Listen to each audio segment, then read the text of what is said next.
My name is Jesse, and I do weird jobs for money. That's the cleanest way I know how to put it. The internet would tell you it's called urban exploration or haunted tourism. Though, it's a lot more than that. People hire me when they don't want to call the cops or can't call anyone else. When a landlord needs someone to spend a night in a haunted Tokyo apartment to prove it's been spiritually cleansed, yeah, that's me. When a backyard grave starts sinking a little too fast after a quiet funeral, and the family needs someone to sit out there overnight just in case the soul gets restless. That's me too. I get these jobs from message boards, private DMs, Craigslist sometimes. I've walked into houses with blood dried on the ceiling. I've documented basements that were still chained shut from the inside. I've stayed in motels where the clerk gave me 2 keys just in case the one they left behind doesn't work. People say you can't live off this kind of work, and they're right in the normal sense. I don't have a mortgage. I don't have a car newer than a decade ago. But I've got food, gas, a place to park, and a roof over my head when I need one. It's an unstable but exciting life. Forced minimalism, one would say. My specialty is locations. Places no one wants to go, but can't leave alone. Murder houses. Abandoned gas stations where a guy saw lights in the sky back in '84 and never came home. Tunnels with no blueprints, barns with padlocks on the inside, and lakes that were never on the map to begin with. The kind of spots where if you say the right name in a diner 5 towns over, someone will drop their fork and say, no one goes there anymore. That's where I go. I have a small blog that's weirdly active. I post under the name fieldmanual_07 on Reddit. If you've seen it, you already know what I do. If you haven't, don't bother unless you're ready to lose a few nights of sleep. My audience is small but loyal. They're the kind of people who read every police report and still ask what didn't get filed. They send me tips, too. Sometimes, the really good jobs start in my inbox with just a screenshot and the words, "You like this one?" I didn't get into this line of work to upload YouTube videos.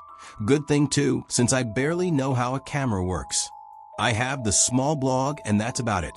I've just always loved strange, unexplainable things. I've been that way since I was a kid. Always drawn to the things other people tiptoe around. If a teacher said, "Don't open that door," I'd have it half open before they finished the sentence. I used to think I'd grow out of it. Turns out, you can grow into it. Which, surprise, surprise, my parents didn't like one bit. My biggest supporter is my dog. Man's best friend, and certainly mine. His name is Barney.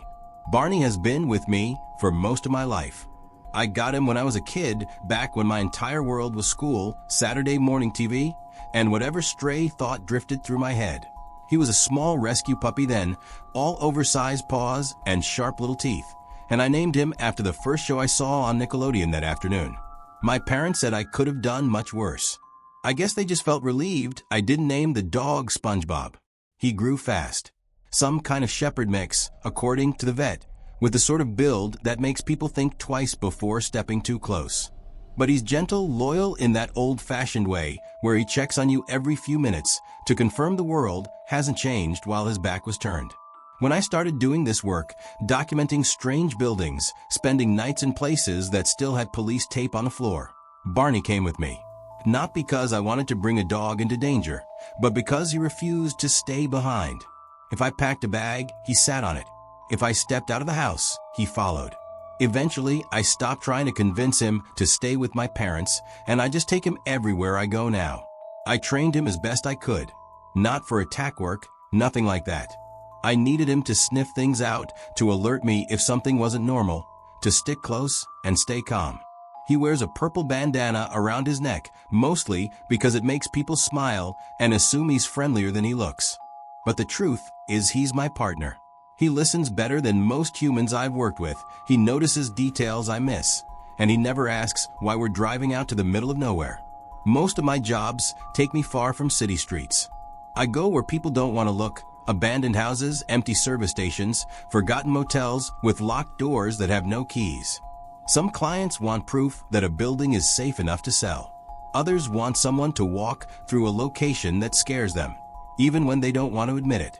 Once, a landlord in Tokyo paid me to spend a night in an apartment that was supposed to be clean after a priest performed rites.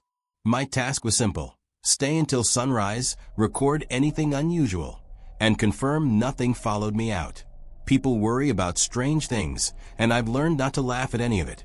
Every place has a reason someone wants answers. Sometimes it's a rumor, sometimes it's real history. Old mining towns are common requests. Settlements built on bad land or rushed construction tend to have stories attached. Structures collapse. People go missing.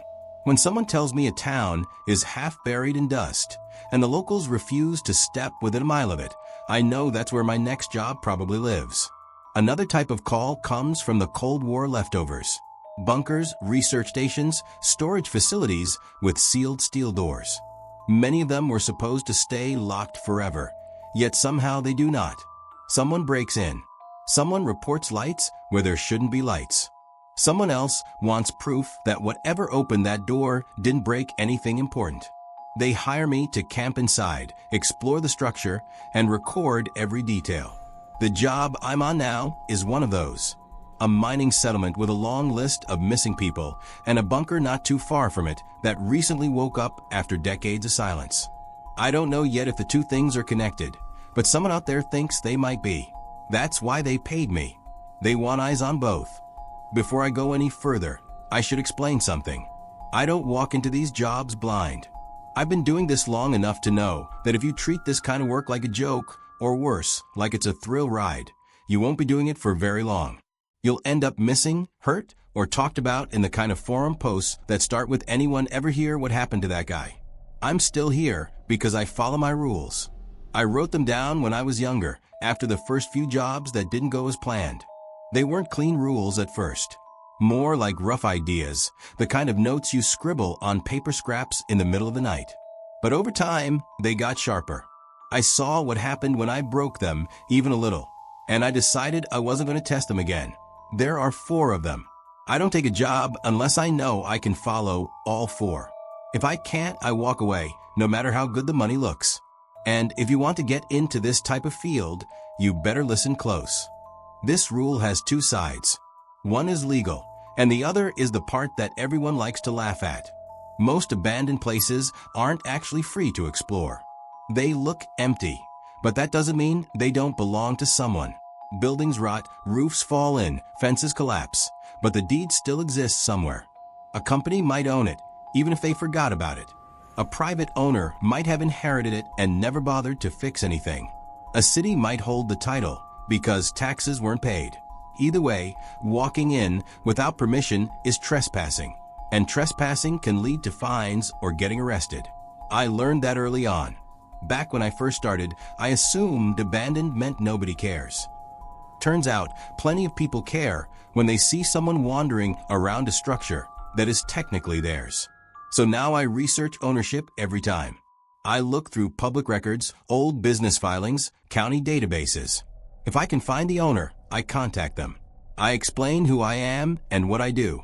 It sounds strange, but a lot of owners appreciate someone taking interest in their forgotten property. Some even ask for my footage afterward. Others say no, and in that case, I walk away if the line looks too clear. I pick my battles. Getting handcuffed in front of a collapsing house is not great for business. But the other side of this rule isn't about the law anymore. It's about respect, or maybe habit. It comes from my family. My grandpa was the most superstitious person I ever knew. He grew up in rural Hungary and took all of the culture with him when his family left for America. He treated every forest trail, broken shed, and empty field like something was already living there, and had been living there long before humans showed up. He never stepped into a space without announcing himself. He would say his name out loud, explain his purpose, and wait a moment before crossing the threshold. He taught me to do the same. When I was young, I thought it was just one of his quirks. He had many. He believed the Fae liked honey more than anything, that they stayed in forgotten places because they preferred quiet over noise. He said abandoned buildings were perfect for them because nobody bothered them there. He told me, if you are going into someone else's home, even if you cannot see them, you should let them know. It sounded odd, but he said it with such seriousness that I never questioned him at the time. As I got older and started walking into my own strange places, his advice came back to me. So before I enter any site, I follow his old routine. I stand at the entrance and say my name. I explain why I'm there and what I intend to do. I ask to come in and give it a moment, even if I know I won't be getting any answers. Then I step inside. I do this even when I know the only thing in there is dust and old wood. I do it when I know the building has been empty for decades. I do it even when other people are with me and they roll their eyes or make comments under their breath. I also bring a small offering. I carry tiny honey jars in my pack for this reason. Nothing fancy, just enough to leave behind at the doorway or on a windowsill.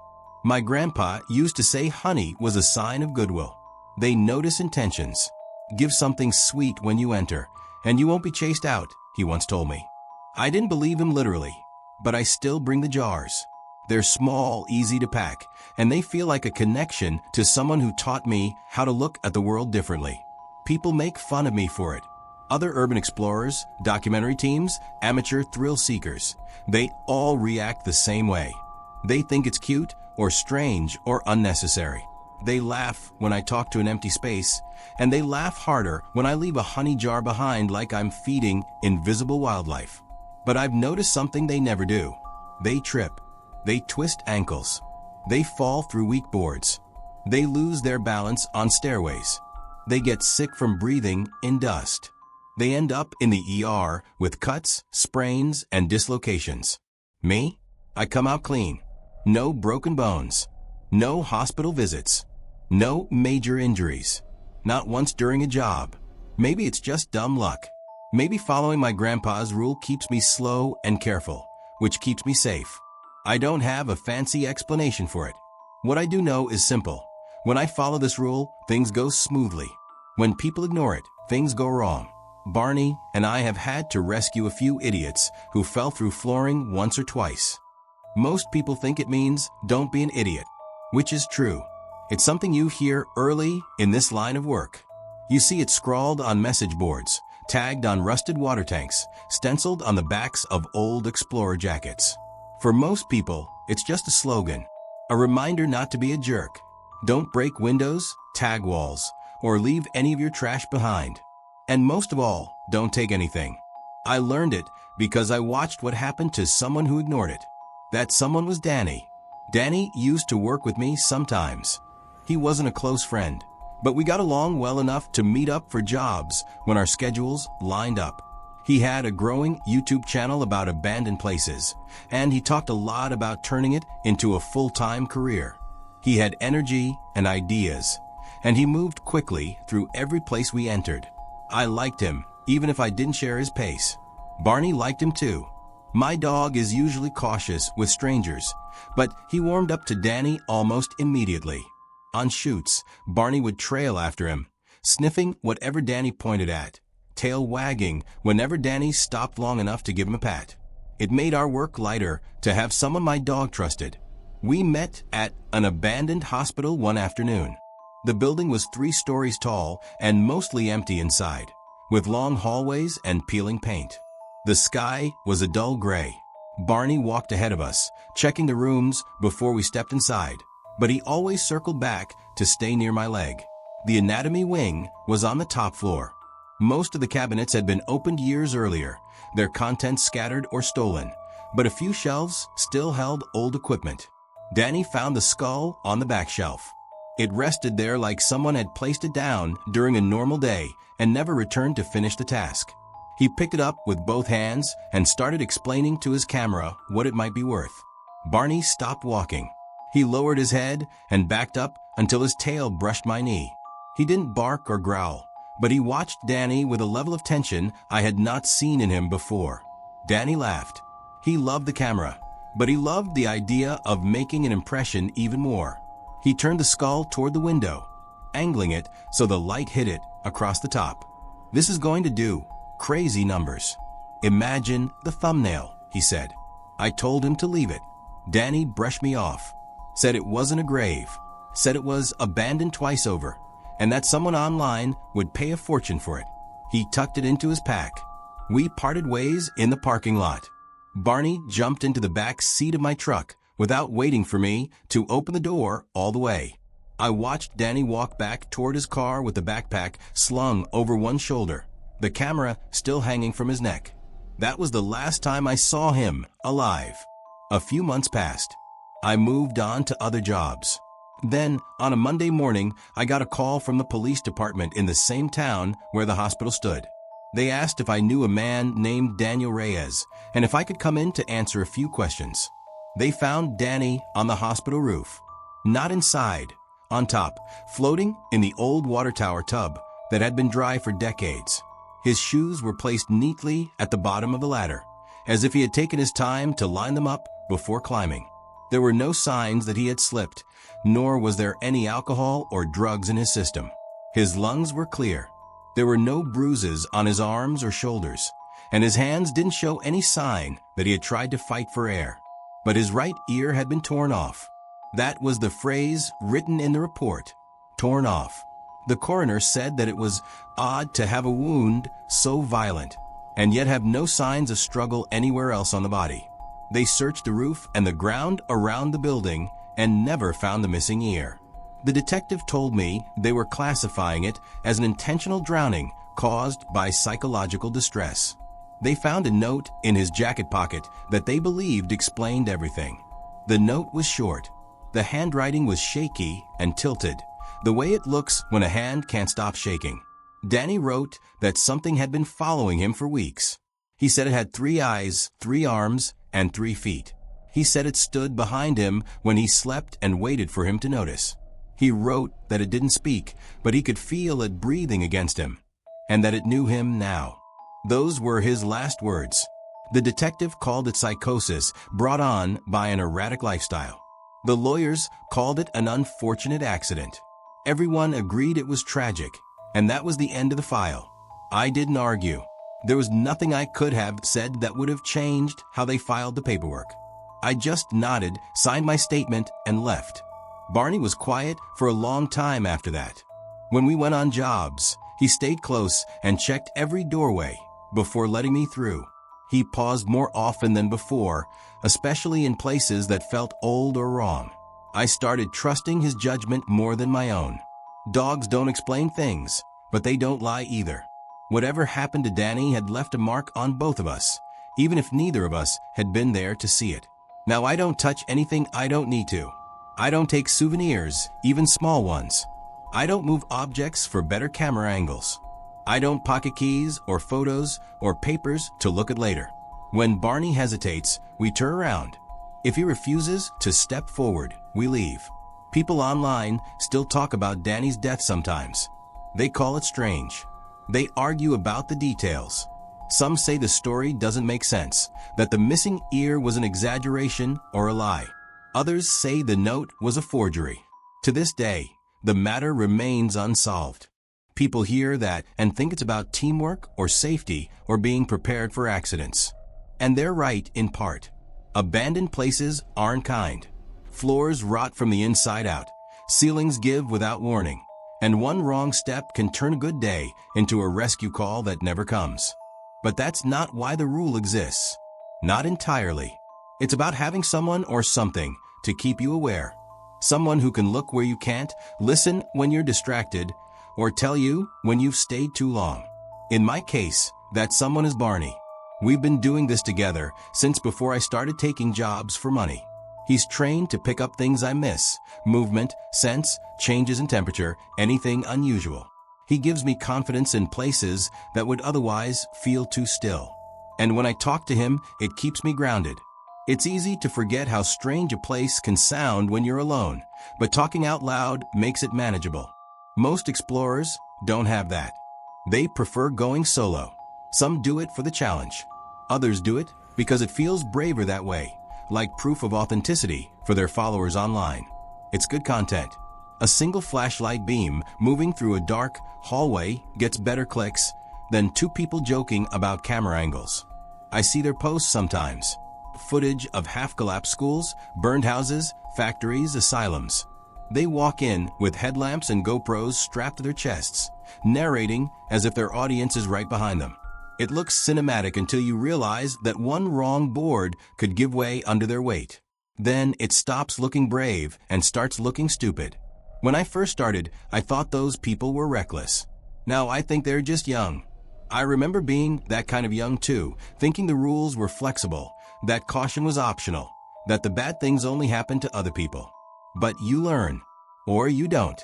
Barney is my ears when the wind picks up, my eyes when the light fades, and sometimes he's the only reason I know when to leave. A single sound from him, a growl, a whine, or even the way he stops walking, is enough for me to trust that we're done. Still, not everyone follows the rule. One night, I found myself at a bar near the edge of town. It was the kind of place where locals and travelers mix. I'd finished a job that afternoon, a simple inspection gig for a warehouse that hadn't been opened in 30 years, and I wanted something warm to eat that didn't come out of a can. Barney sat on the floor by my legs, head down and snoring peacefully away. The place was half full. A few regulars leaned over their drinks, and a group of tourists filled the corner booth.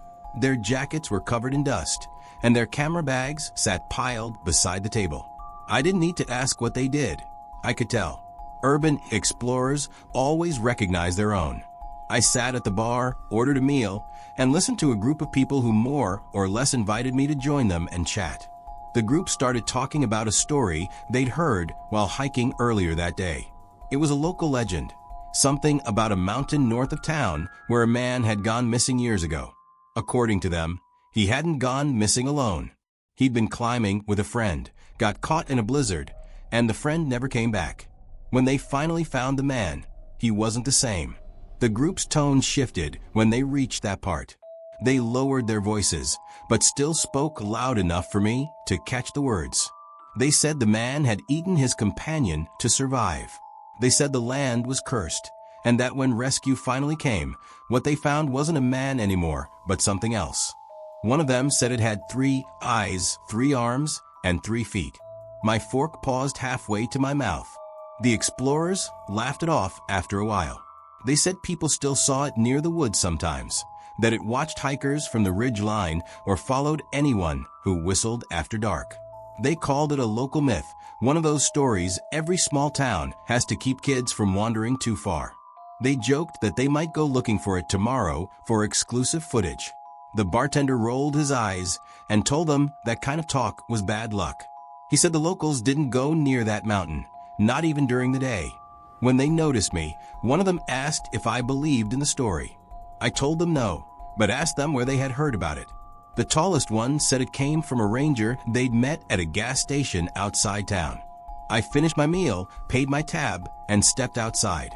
Barney stood up when he saw me and wagged his tail. The night air felt still. Across the street, the woods formed a dark shape against the edge of town. As we walked back to the motel, I kept thinking about that legend. The man who had eaten his friend, the blizzard, the curse. I had heard similar stories before, but not with details that matched Danny's description so precisely. 3 eyes, 3 arms, 3 feet. Barney brushed against my leg, and I looked down at him. He glanced up at me once, then kept walking, nose to the ground. He didn't seem bothered, but I could feel the thought clinging to me anyway. "Don't worry, boy. Not gonna do anything stupid," I said as I scratched him behind the ears. I told myself it was just another story. Every place has one. Every explorer hears dozens. Still, when we reached the room, I double-checked the locks and made sure my gear was packed. Barney settled by the door like he always does. I sat on the bed and wrote down everything I'd heard. The details, the names, the description. I didn't know what to call it yet, coincidence or warning, but it didn't matter. I'd learned that ignoring patterns in this line of work led to trouble. Months passed before I heard of the same monster again. This one sounds boring, I know. It's not dramatic like the other rules. But honestly, this is the one that saved me the most trouble. I tell people all the time, don't get excited until you've seen it in person. Unless I'm sure that something is going to be a slam dunk, which is rare, I plan a recon trip. It's like scouting a campsite before spending the night there. You don't just show up in the dark and hope for the best. I try to do this as early as possible because there's nothing worse than spending hours researching a cool abandoned site, hyping it up to your friends, driving 90 minutes out of state, and then realizing you're staring at an empty dirt lot.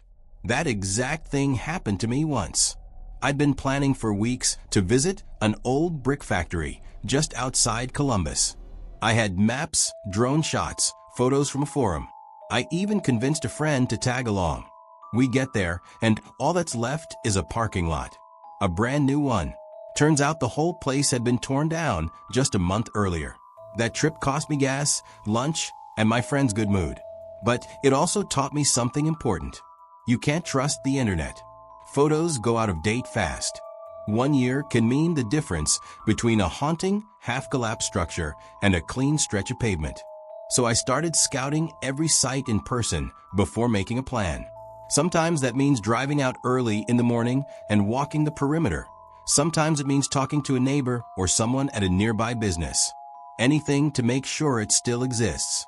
But recon isn't just about checking if a place is there. It's about making sure it's safe enough to enter. A lot of newcomers don't get that. They find an address on some message board, read an article or two, and think that's enough. They don't check the floors. They don't check the structure. They don't test for soft ground or weak ceilings. That's how people get trapped, or worse. The internet doesn't tell you when the floorboards have given out or when the lower levels have flooded. I once heard about a pair of explorers who followed a set of old directions into an abandoned theater. The main floor had collapsed years ago, but no one had updated the post they used. They fell straight through and had to be pulled out 12 hours later. One of them broke both legs. That's why I do recon. Every single time. Hashtag the thing in the building. The last time I ignored my own rule, I ended up pulling someone else out of mess. It started with a message on my blog from a teenager named Nathan. He said he'd found a site a few towns over, a former office complex that had been shuttered since the 90s, and wanted to know if I'd checked it out. I hadn't. It wasn't on any of my lists. But something in his message told me he wasn't asking just out of curiosity. He mentioned weird noises and a bad feeling. I drove out there that afternoon. The building was exactly the kind you expect to find in the middle of nowhere, plain, square, and gray, with half the windows broken. A small fence circled the perimeter, but half of it had been flattened by a fallen tree. Barney hopped out of the truck and started sniffing along the fence line. When I called Nathan's number, I heard it ring from inside. That's when I knew he hadn't just been visiting. He'd gone in. I found him about 20 minutes later. A part of the ceiling had collapsed in one of the hallways, trapping him in a corner between two steel beams. He looked terrified but unhurt. Dust covered his jacket, and his flashlight had gone out. He couldn't have been more than 16. "Don't move. I'll get you out," I said. The collapse wasn't severe. A large metal support beam had fallen across the doorway, but I could see a small gap near the top. All I needed was leverage. I went back outside to grab my crowbar, and when I returned, Barney was lying near the entrance, ears twitching. He wasn't barking, but he was watching something deeper in the hall. I didn't see anything at first. The building was silent except for the sound of Nathan breathing heavily. Then I heard a scrape. Slow, heavy dragging. I crouched down beside Nathan and put a finger to my lips. He nodded. Through the gap in the debris, I saw movement. At first, I thought it was another explorer. The shape was wrong though. Its back was hunched in a way that looked painful. It stepped into the light spilling from the window, and I saw it clearly. It had 3 eyes, all set in a line across the face. 3 arms, long and bent in strange directions. 3 legs that didn't move quite right. The worst part was that it had 2 heads, conjoined at the shoulders, splitting apart at the torso like something that had once been one and had decided to separate halfway through. It was dragging a deer carcass by one arm. The body was half-eaten, ribs exposed. It left a dark trail behind it as it walked. Nathan's eyes widened in alarm, but I slapped my hand over his mouth before he could breathe a single sound. Barney crouched low, silent. The creature stopped near the end of the hallway, tilted one of its heads, and sniffed the air. Then it kept moving until it disappeared around the corner. I waited another full minute before I spoke. "Okay, we're leaving," I said. I wedged the crowbar under the fallen beam and pushed. It took both hands and most of my weight, but the metal shifted enough for Nathan to crawl through. We got out of there as fast as we could. I drove the kid home to his parents myself. I didn't report what I saw, at least not yet. A month later, I drove past that same building again. The whole lot was fenced off, and a large sign out front said it was under development for a new resort. I talked to one of the foremen standing by the gate, and he said they'd already had problems: equipment breaking, workers injured, a small fire that no one could explain. A couple of people had been driven to the ER just that week, all broken bones due to unexplainable equipment failure. After a few days, I couldn't shake it. Every time I thought about that building, I saw the thing standing there with the deer in its hand. I told myself it wasn't my problem anymore, that I'd done my part by getting Nathan out. But that didn't hold up for long. The news about the construction accidents kept coming in: tools going missing, scaffolding collapsing, a worker breaking his leg after falling through a stairwell that had already been inspected. It felt wrong to know what I knew and stay quiet. So I sat down one night and wrote an email. I didn't use my real name. I created a new address, something generic, and sent 3 separate messages. One to the construction foreman, one to the listed property owner, one to the local police department. I told them what I'd seen. I wrote about the old building, about Daniel Reyes and his death, about the pattern of injuries happening now. I included a rough map of the area and a short note warning them not to work there after dark. I didn't use the word creature. I said something dangerous. I figured that would sound less like a joke. Before hitting send, I sat with the drafts for a long time. My hands hovered over the keyboard, unsure. But then I thought about Danny, about Nathan, about the blood on the floor and the trail that thing left behind. So I sent them all. I never got a response. Not from anyone. But that was fine. It was the only way I could live with what I'd seen. Though a couple days later, I heard the place had been officially sealed off by the city mayor.